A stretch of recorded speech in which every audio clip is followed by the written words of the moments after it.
시청자 여러분 안녕하십니까? 지방자치 중점 소식을 전하고 더 나은 지방자치의 방향을 제시하는 지방자치 1번지입니다. 경기도와 도의회, 도내 31개 시군은 지난 23일 도의회에서 경기도의 지방분권 실현을 위한 공동선언문을 발표하고 공동추진 의지를 밝혔습니다. 이번 선포식은 지금까지 집행부와 의회, 각 시군이 개별적으로 진행하던 지방분권의 노력을 하나로 모아 결집된 의지를 다지기 위해 마련됐습니다. 공동선언문에서 각 기관은 분권형 개원을 통한 지방자치 실현과 지방의회 강화, 자치제도 개편을 통한 제도적 기반 마련을 위해 함께 노력할 것을 약속했습니다. 또한 이번 선언을 계기로 향후 지방분권 실현을 위해 중앙부처의 공동으로 법률 개정 및 제도 개선을 건의하기로 했습니다. 지난 23일 전북도청에서 국회 행정안전위원회의 국정감사가 열렸는데요.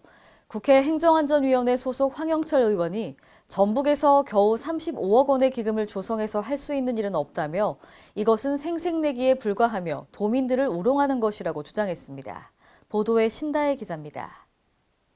전북 혁신도시 이익을 공유하기 위해 조성된 균형발전기금이 쥐꼬리에 불과해 생색내기용 기금 조성이라는 지적이 제기됐습니다.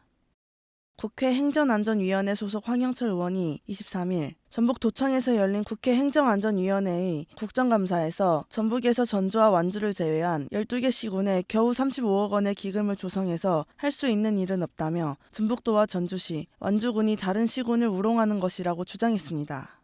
황 의원은 수도권에서 비수도권 균형 발전을 위해 만들어진 상생발전 규모는 3조 원으로 전북에만 2013년부터 약 170억 원, 2017년 현재 111억 원의 규모가 지원되고 있다고 강조했습니다. 적어도 지역 균형 발전을 위해서 상생발전 기금을 만든다고 한다면 적어도 이 기금으로서 상생발전에 기여할 수 있는 정도는 만들어야 될 것 아니겠습니까? 예. 그렇죠.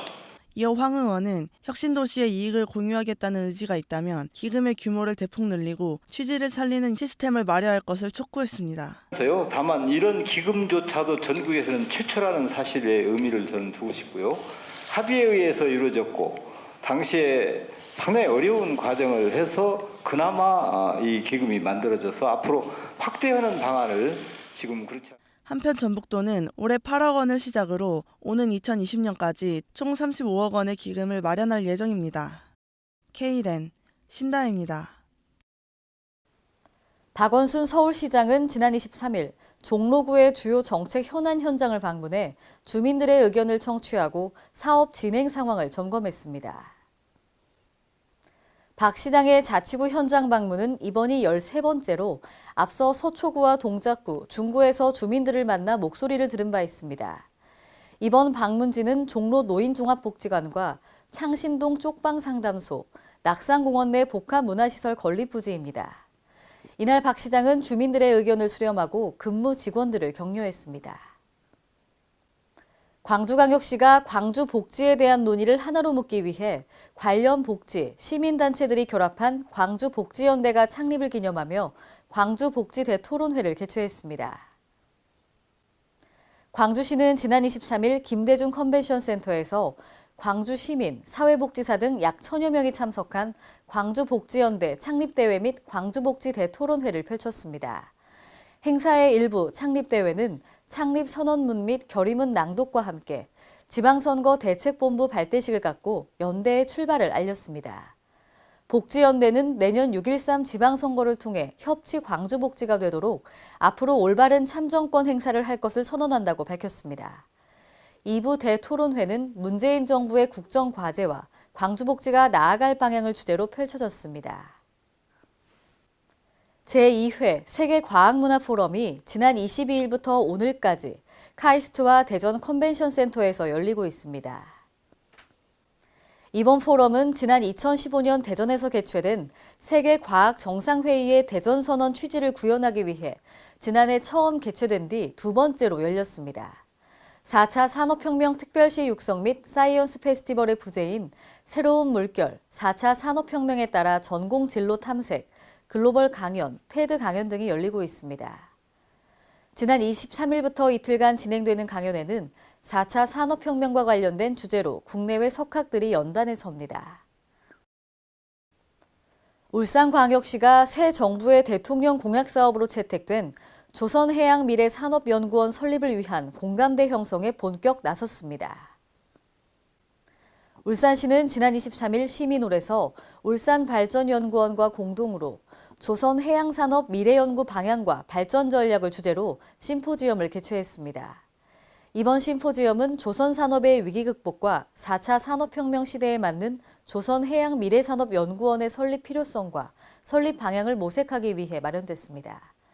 이날 기조 강연에 나선 한순홍 카이스트 해양시스템공학 전공 교수는 미래 조선산업을 선도하기 위해서는 빅데이터 분석을 통해 세계 조선시장의 수요 예측을 정부가 제시할 것을 주문했습니다.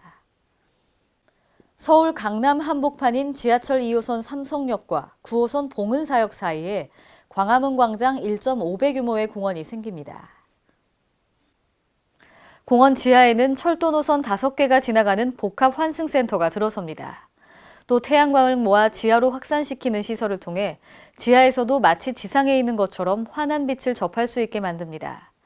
서울시는 프랑스 건축가 도미니크 페로가 참여한 정림건축 설계 컨소시엄에 빛과 함께 걷다를 영동대로 복합환승센터 국제연상 설계공모 당선작으로 선정했다고 밝혔습니다.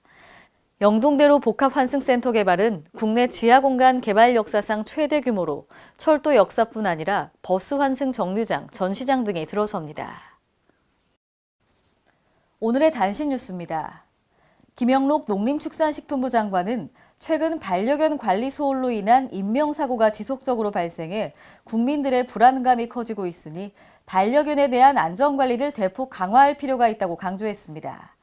이는 지난 3월 동물보호법 개정을 통해 목줄을 하지 않는 소유자에 대한 신고 포상금 제도를 내년 3월 22일부터 시행할 예정이지만 보다 강화된 조치가 필요하다고 판단한 데에 따른 것인데요. 이에 따라 농식품부는 소유자 처벌 강화 및 교육을 확대하고 맹견 관리 강화 등을 포함하는 반려견 안전관리 대책을 수립할 계획입니다. 최근 미국과 포르투갈, 스페인의 산불에서 보듯이 기상이변, 도시화 등에 따라 세계적으로 산불이 대형화되고 있는데요. 행정안전부와 산림청은 지난 23일 대형화되고 있는 산불 재난 대응 강화를 위한 협력 방안을 논의했습니다. 협력 방안 안건으로는 산불 취약 지역 내 담수지 설치와 산불 재난 정책 협의체 구성, 산불 상황 관리 및 현장 대응력 보강 등입니다. 먼저 대규모 산림 지역에 담수지가 적어 산불 진화가 곤란한 점을 보완하기 위해 담수지 추가 설치 또는 기존 사방댐을 확장할 계획입니다. 이상으로 지방자치 1번지를 마칩니다. 시청해주신 여러분 고맙습니다.